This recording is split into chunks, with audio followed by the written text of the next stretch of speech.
And there's a lot to do with this second game and the schedule, which I'm going to get into here for a minute and get your calls right back in the mix.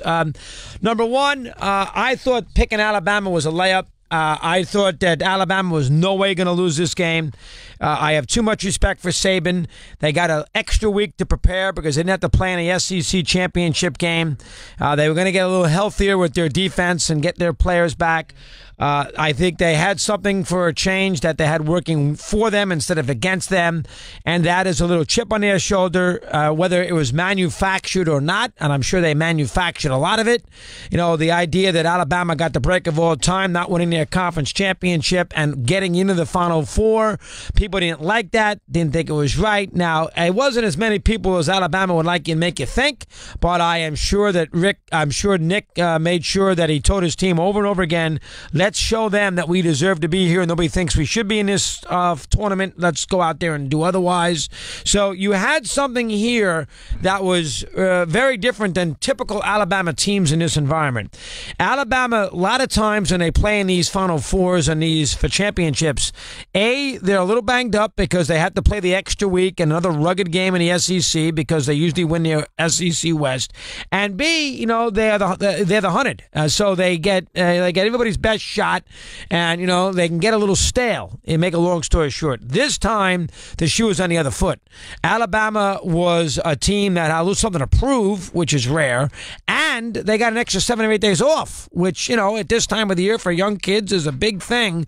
And so I think they went into this game with a lot to prove, and I think that is a very, very dangerous scenario if you're the opponent. I think that's the first thing, one of the reasons why I loved Alabama in the game. The second reason why I loved Alabama in the game is if you analyze the last 2 years against Clemson, Clemson was so good the last 2 years, you know, in hindsight, because we didn't quite see it at the time, but they were so good in the last 2 years because of the quarterback. Watson was phenomenal in the first year. Alabama couldn't stop him, and, you know, only time resulted in Clemson ended up losing in the Fiesta Bowl.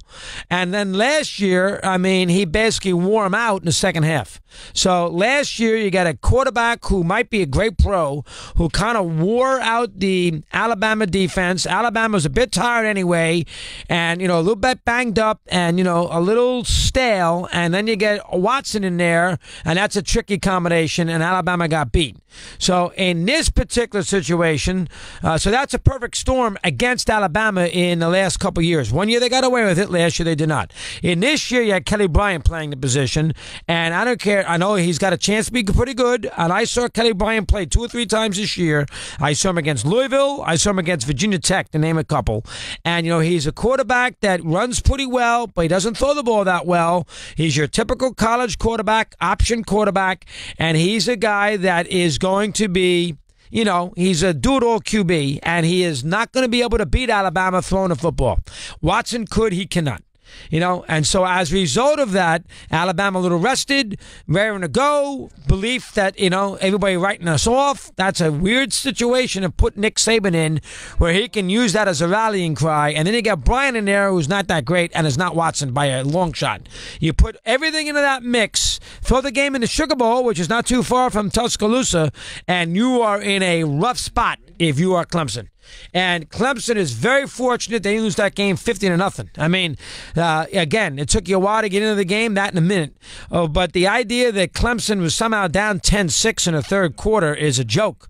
They were completely outclassed. They did nothing offensively the whole game. And, you know, Alabama shot themselves in the foot. They missed a field goal. They fumbled a snap first drive, third quarter. You know, they had many a chance to put that game away long before they eventually did, with the pick six, with the 2 touchdowns in a short span there and late in the third quarter.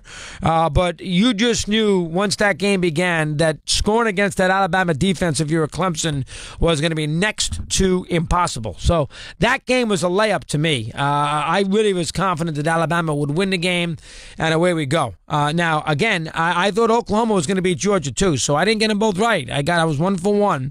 I didn't think both SECs would get to a championship game. I thought only one would, and I thought that one would be Alabama. And you can make an argument Oklahoma should have won, but you could make an argument. But I'm not going to do that. That's taking stuff away from Georgia.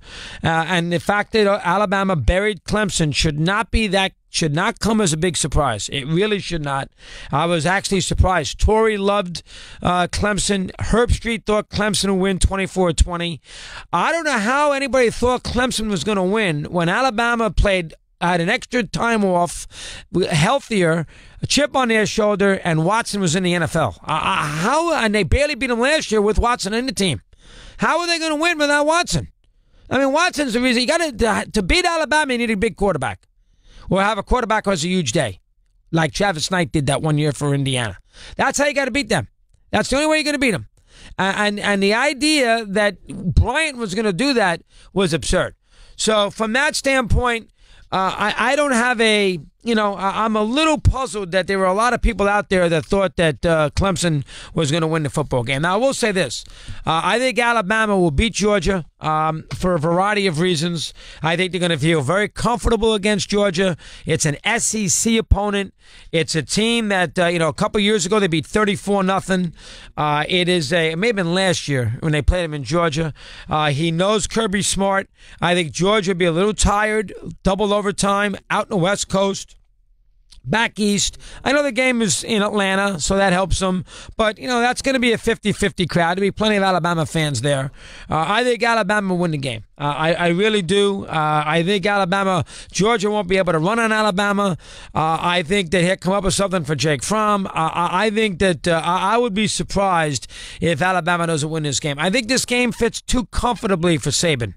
It's a game that how many games does he lose in the SEC? Go ahead. How many games does he lose? Once in a while, a guy, Johnny Manziel, will walk into Tuscaloosa. He'll go to Auburn and he get beat once in a while.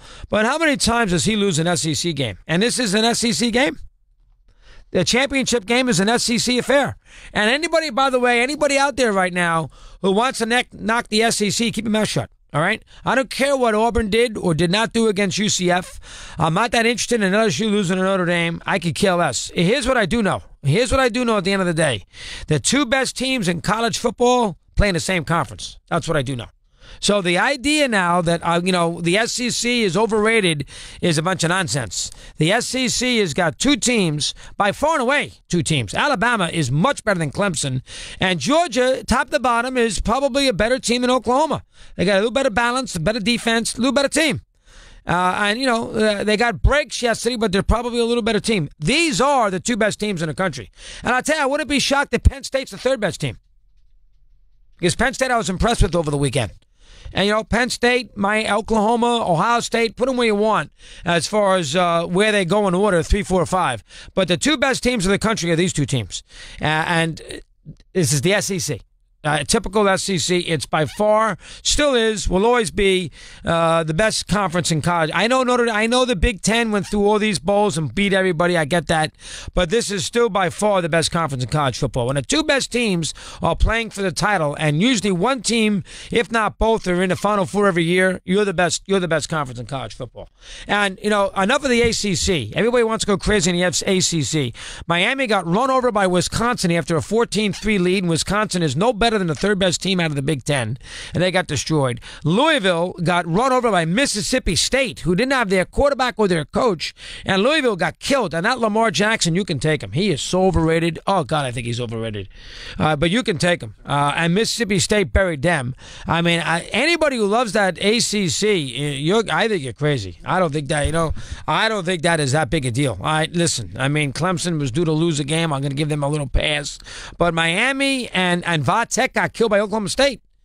So you had your next three best teams all lose. Miami, Louisville, and Va-Tech out. See ya.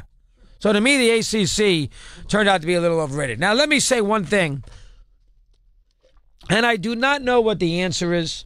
Let me say one thing about the schedule. Now, they had good ratings yesterday.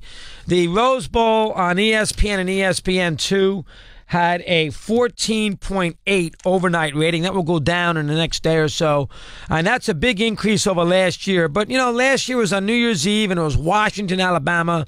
This game went to double overtime. It's the Rose Bowl.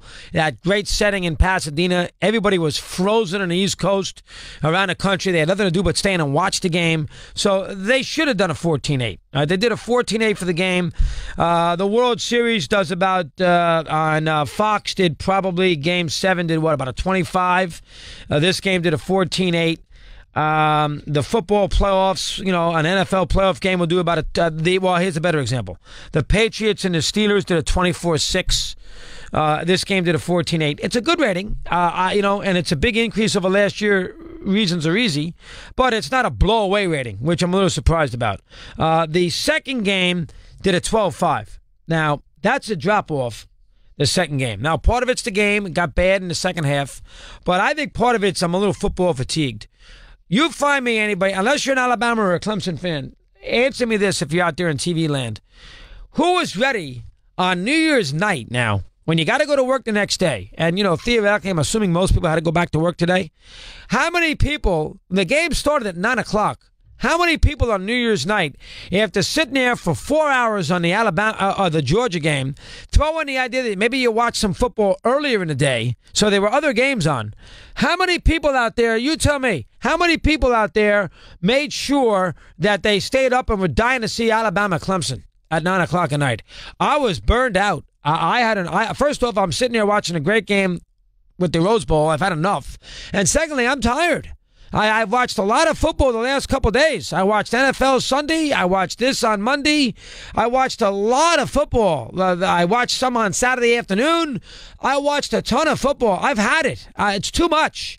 It's way too much. Plus, the time of the game is way too late. 9 o'clock on the East Coast on January 2nd. I don't know what the answer is, but I think that's a problem that football and the college committee got to figure something out. The TV guys got to figure something out.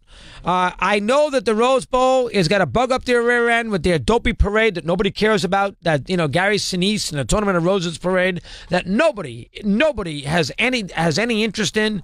But they're gaga over it. And God forbid you push the Rose Bowl up an hour or two so you can start the game at noontime or 1 o'clock local, so the rest of us can see the second game in peace. So that's the first thing. Start the first. Now, I know that intrudes with your other games. And, I guess if you're wrapped up with the Peach Bowl, I don't know how to find that. But yeah, to me, as a sports entity, you cannot start your second semifinal in your Final Four in college football on January 2nd. You can't start the game at 9:15 at night. You can't do it. I think you're losing too much of your audience. And, the rating was lousy based on what you thought it would be. You can't. I know the game wasn't great, but you can't do it. It's way too late. So I don't know how you solve that. What I also would like, the second issue is, to me, as a sports fan, I can't deal with the two games in a one day. Now, I know the game started at 5 o'clock. So maybe if you move the game up 1 and 5, I could deal with the two games a little better. I deal with the two games on Title Day Sunday in the NFL in a few weeks when one game's at 3 and the second game's at 7. So I deal with that okay. But to me, that's just it's just too late. The two games starting, it's just too much college. It's too much college football. Again, I don't know what the answer is. What I would prefer is the games be the week before. And the championship game is settled last night. That's what I think is perfect, is to play the championship game last night and not wait a week. And I think that hurts the NCAA too. The championship game is next Monday night. Now, I know the games stink in the NFL for the most part. We'll get to that at 5 o'clock today. I don't love the games this weekend, but on Monday, after you watch 4 games in 2 days, you're going to be ready to be sitting down Monday night at 9 o'clock to watch the college football championship game after you've digested 4 wild card playoff games.